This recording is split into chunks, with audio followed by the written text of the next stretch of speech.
China has denied using lethal force to deal with protest in Tibet, despite claims that more than 80 demonstrators have been killed.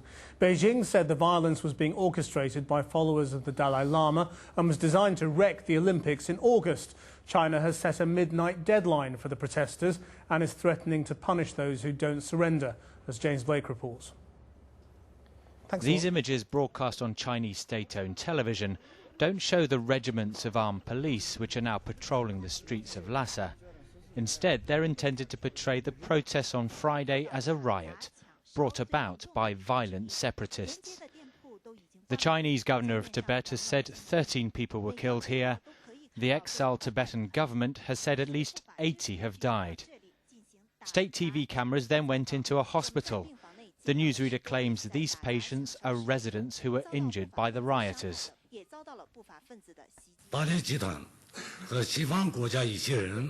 What I'm indignant about is that the Dalai Lama's followers and some people in Western countries look at the beatings, looting, burning and smashing activity of these rioters and say they're staging a peaceful protest. But images have emerged of the military clampdown in Tibet and neighbouring Gansu and Sichuan provinces, where there are reports of gunfire and burning buildings this lunchtime. Police have imposed a midnight deadline for anyone involved in the violence to give themselves up. It expires in just 4 hours. Now, slowly, international governments are cautioning the Chinese.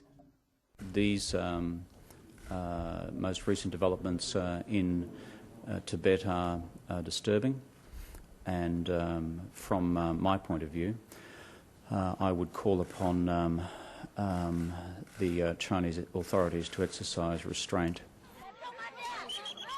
Around the world there have been demonstrations against China.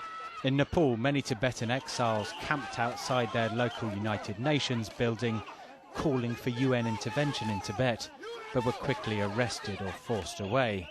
A protest is planned outside the Chinese embassy in London this afternoon.